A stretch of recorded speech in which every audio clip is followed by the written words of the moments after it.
एक तुझा फिर समजून सांग ना मला.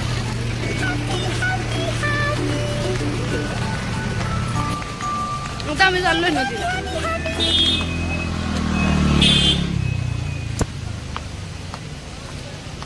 मज्जा येणार पण लय माणसं आंघोळ करायला लागले तिथे.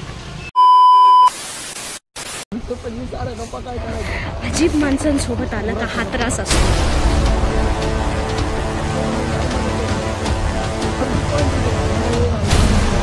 मी ब्लॉगिंग करते. Hello guys, welcome back to my YouTube channel. तुमचं सगळ्यांचं स्वागत आहे एक्सप्लोर विथ सायडी या यूट्यूब चॅनलवर. आय नो खूप महिने झालेत मी काही पोस्ट केलेलं नाही आहे. कन्सिस्टन्सी मेंटेन होत नाही आहे कारण भरपूर सारे कामं आहेत जे करायचे आहेत. आज योग जुळला आहे, सो मी कुठेतरी चालली आहे व्लॉग काढायला. काहीतरी नवीन जागा आहे तिला एक्सप्लोर करायला. ती जागा आहे खोपोलीला, गगनगिरी महाराजांचं मठ. तिथे मी चाललेली आहे. तिथे खूप सुंदर अशा नेचरिस्टिक गोष्टी आहेत, सो त्या बघायला खूप छान वाटतात, निसर्गरम्य आहेत. तसं हा उन्हाळ्याचा सीझन सुरू झालेला, मार्चचा महिना आहे 2025, 23 मार्च 2025 ला मी हा व्लॉग काढत आहे. आणि आता मी चालली आहे त्या मठामध्ये. आय थिंक 6:40 6:50 काहीतरी झालेले असते मॉर्निंगचे. आता मी निघणार आहे मठाला जायला. आम्ही बाईक जात आहोत, ट्रेनने प्रवास नाही करते. सो थोडासा हार्श प्रवास होऊ शकतो कारण खूप लांबचा पल्ला आहे, खूप लांबपर्यंत जायचं आहे. आणि ट्रॅव्हलिंग बाईक आहे, बाय ट्रेन नाही आहे. सो व्हिडिओ शक्यतो मठात केल्यानंतर, मठात तिथे पोचल्यानंतरच मे बी मी शूट करेल. जर मध्ये काही ग्लिम्प्स टाकता आले तर मी टाकेल. सो तुमचं सगळ्यांचं स्वागत आहेच, जसं मी बोलली आहे एक्सप्लोर विथ सायली या चॅनलवर. प्लीज लाईक, शेअर, सबस्क्राईब जे तुम्ही कमी केलेले आहे ते परत करा आणि ह्या व्हिडिओला एन्जॉय करा. ओके. सो प्रवास इकडे सुरू झालेला आहे, तुम्ही बघू शकताय. आम्ही सकाळी निघलो म्हणून आम्हाला मॉर्निंगचा सनराईज व्ह्यूसुद्धा इथे भेटला आहे. आणि तो सनराईज व्ह्यू मी कॅप्चर करत हा प्रवास सुरू केलेला आहे. माझा हा लुक आहे सुरुवातीला, म्हणजे घरी जाऊस्तवर ह्या लुकचा ॲक्च्युली खूप वाट लागली उन्हामुळे, बट आता खूप चहकते आहे मी. प्रवास करताना रस्ते खूप मोठे होते, रूट लॉंग होते आणि ह्याची मला प्रचिती अगोदरच देऊन ठेवली होती की रस्ता खूप मोठा आहे. गाडी चालवत असताना भूक लागली, सो आम्ही एक ठिकाणी थांबलो आणि जेवण करून थोडासा नाश्ता वगैरे करून अगेन प्रवास सुरू केला. सो मला आधीच सांगितलं होतं की प्रवास मोठा आहे. आय थिंक लगभग 1.5 घंटा गाडी चालवल्यानंतर आम्ही खोपोलीला पोचलो नेरळनंतर.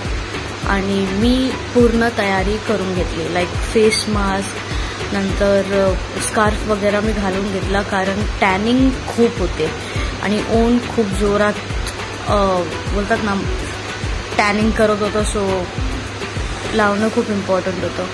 सो अगेन प्लॅनमध्ये थोडासा चेंज आला.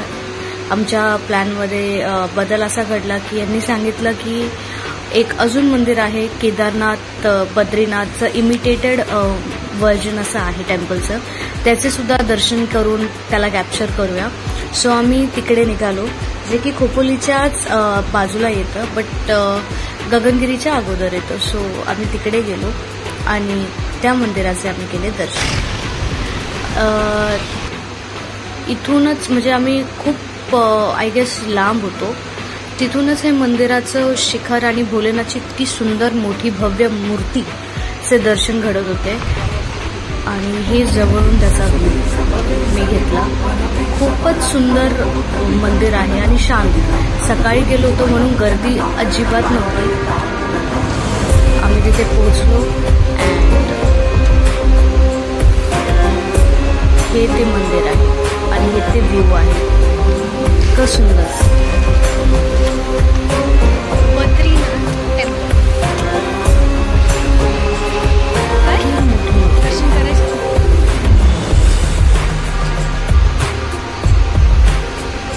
मस्तपैकी नंतर चप्पल काढून झाल्यानंतर आम्ही बघितलं राईट साईडला जे आहे तिथे साईबाबाचं मंदिर, प्लस विठ्ठल रुक्मिणीचं मंदिर आणि भोलेनाथचं सुद्धा मंदिर तिथे होतं.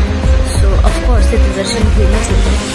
सो हा आहे प्रांगण, पटांगण खूप मोठं आहे.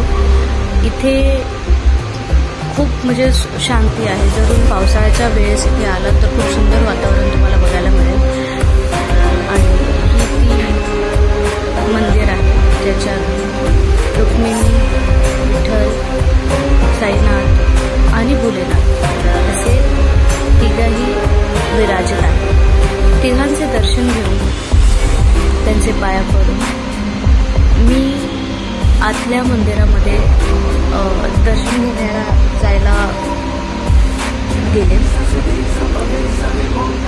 तिघांचं दर्शन घेऊन झाल्यानंतर खूप सुंदर मंदिर, मार्बलचं पुरं काम आहे. आणि इथून जाता जाता मला दिसली की भोलेनाथची मूर्ती. खूप मोठी मूर्ती होती. बाजूला हे जे दिसतीये जागा, हे सुद्धा मार्बलचं काम आहे. इथे रामाची मूर्ती आहे, राम, लक्ष्मण, सीता यांची मूर्ती आहे, राधाकृष्णाची मूर्ती आहे आणि हनुमानजीची मूर्ती आहे. सो हे सुद्धा बघण्यासारखं आहे. छोटंसं मंदिर आहे तिथे, सुंदर आहे. बद्रीनाथ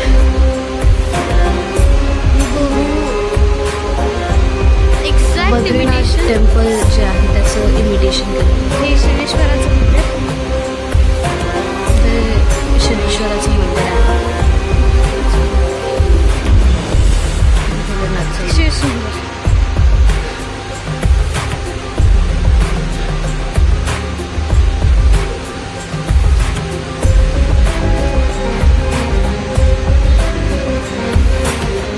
तुम्हाला व्ह्यू दाखवते. सो व्ह्यू ॲक्च्युली माझ्या मागे तुम्हाला दिसतच असेल. इतका सुंदर व्ह्यू आहे, गार्डन एरिया आहे आणि खूप शांती आहे. म्हणजे जाताल तर बघण्यासारखं आहे. वर जात असताना इथे खूप सारे छोट्या छोट्या मोठ्या मोठ्या अशा मूर्त्या आहेत एंट्रन्सलाच. आणि असे वर जाता जाता तुम्ही पिलर्स पण बघू शकता आजूबाजूला. लेजिट हे जुन्या पुरातन काळातले पिलर्स जसे होते तसा एक लुक देत आहे. आणि खूप सुंदर अशी मूर्ती, मनाला एकदम शांती वाटेल असं तो दृश्य होता. खूप सुंदर. इकडे दर्शन घेऊन मी परत प्रवासात लागले खोपोलीला जायला, कारण आपला मेन टार्गेट म्हणजेच मेन जागा होती ती म्हणजे गगनगिरी महाराजांचं मठ, ज्याच्यासाठी मी खास हा ब्लॉग काढायला निघालो. सो ह्या मंदिराचे दर्शन करून आम्ही निघालो गगनगिरी महाराजांच्या मंदिरात. हे जे बघता हे मेन एंट्रन्स आहे त्या बद्रीनाथ टेम्पलचं. खूप सुंदर एंट्रन्स आहे. ह्यानंतर आम्ही इथे पोहोचलोय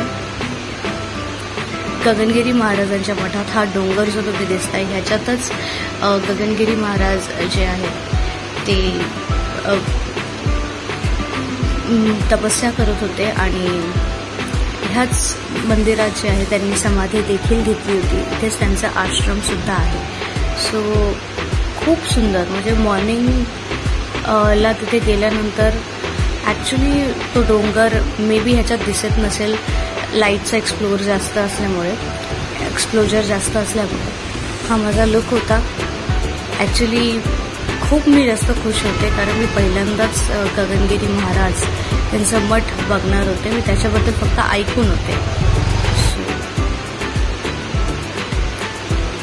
हे एक सुंदर मंदिर होतं, छान काम केलं होतं त्याच्यावर. आणि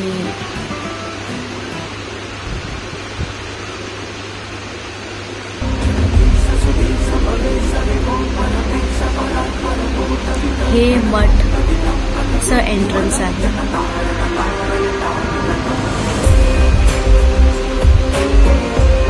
साइड एंट्री गेट आणि हे मेन गेट आहे गगनगिरी मठ.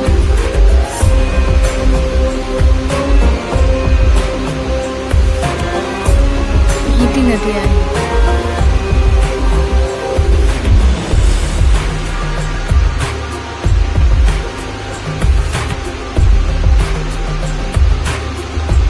सुंदर, म्हणजे निसर्गरम्य आणि संडे असल्यामुळे भरपूर गर्दी माणसांची. हे मी रेडी झालेले आहे मठामध्ये जाण्यासाठी. आणि हा तो नेचर आहे, ती सनलाईट आहे. इतकं सुंदर, इतकं शांत वाटत होतं. अजून एंट्री केली सुद्धा नव्हती तर इतकं प्रसन्न वाटत.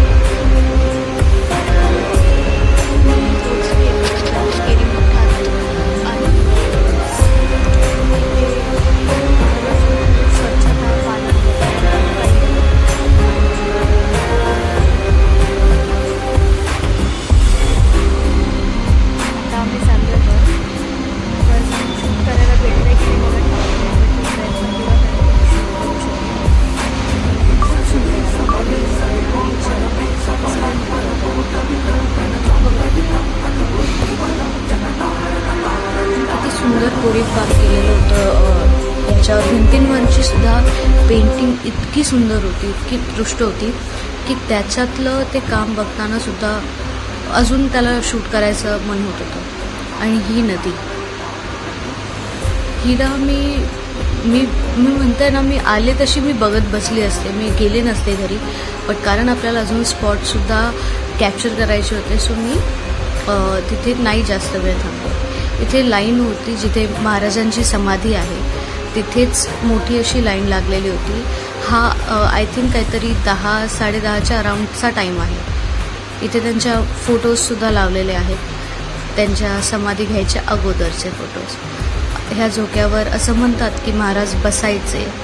सो इथे त्यांचा एक आपण बोलू शकतो मुखदर्शन असे त्यांनी ठेवलेले आहेत, जिथे मुखदर्शन करून आतमध्ये त्यांच्या समाधीजवळ माणसं जातात. ही नदी, या मंदिराचे वैशिष्ट्य असे आहेत की गगनगिरी महाराजांनी या तपोवनामध्ये त्या नदीमध्येच बसून तपश्चर्या केली होती आणि त्याच्यात त्यांचे पायसुद्धा गेले होते असं म्हणतात. सो खूप विलक्षण अशी ही जागा आहे, बघण्यासारखी आहे.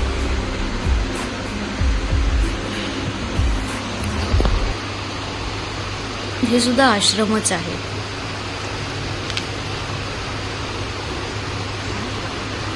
फणस इथं सगळंच आहे रे. तुला मी शिव्या दाखवत होतो. फिरत फिरत आम्ही आलो उद्यानाजवळ. इथे सुद्धा लिहिलेलं होतं मोबाईल वापरू नका. सुंदर असा पार्क, खूप सुंदर झाड होतं, खूप जुनं झाड होतं.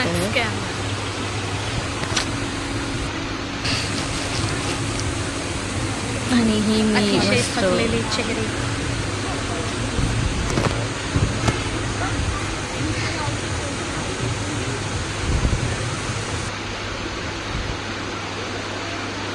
महाप्रसाद खायचा इच्छा होती बट नाही खाल्ला. 12 वाजल्यानंतर ते खायचं प्रयोजन होतं, आम्हाला उशीर होत होता म्हणून आम्ही काही खाल्लं नाही आणि तिथून निघायचं असा डिसिजन घेतला, ज्यामुळे माझा प्रसादाला उशीर लागला. आय गेस 12 वाजता काय तो महाप्रसाद भेटेल. आम्ही डिसाईड केलं आम्ही बाहेर जाऊन खाऊ.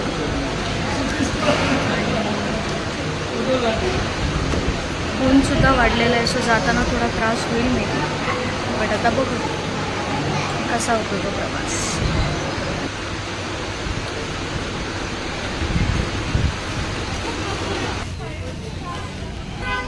मी काय बोलते, मला नदीला बसायचंय.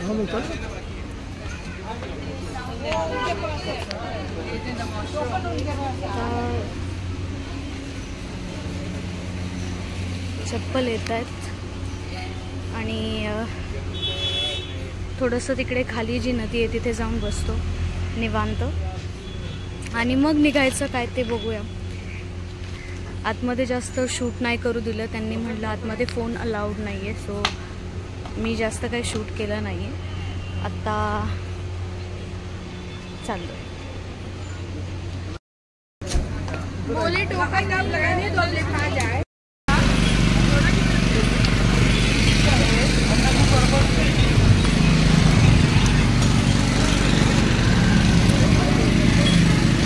पहले पेट पूजा, फिर समजून जा.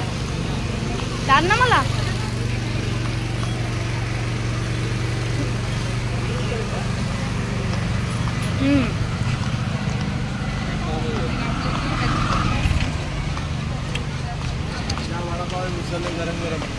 वडापाव खायचा का? आता आम्ही चाललोय नदीला.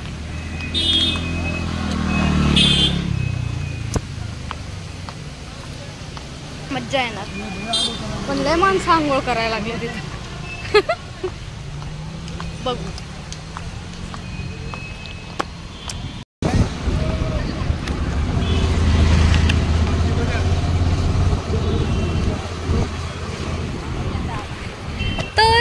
तर आम्ही निघालोय गगनगिरी महाराजांच्या मठातून बाहेर.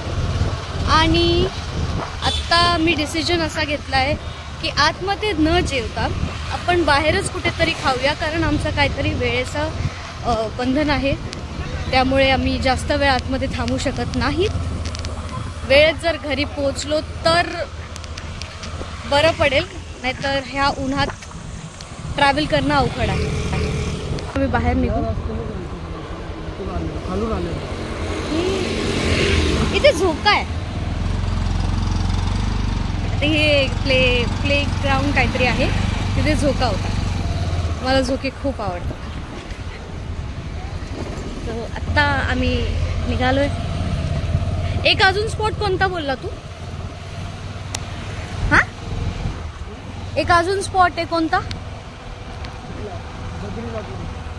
हे बद्रीनाथचं तर झालं ना स्पॉट. अरे म्हणलो तिथं बसू आपण, इथंच म्हणलो खाली, पण तिथे हे लोक येऊन बसलेत ना पहिले. म्हणजे सगळे स्पॉट संपलेत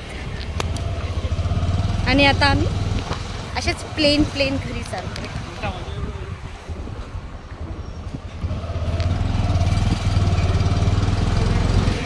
मला माईक पण लावायचं कधी आठवलं, फार एकदम एंडिंगला निघताना. ही काय बोल पप्पा घरच्याच माझ्या मम्मीने हे केलं, पप्पाने ते केलं. मेन पॉईंट राहिला मला हे राहिलं मी विसरले. मी व्लॉगिंग करते. व्लॉगिंग नाही म्हणत आहे म्हणतो, पण मी सारा तुम्हाला त्रास होतो. सो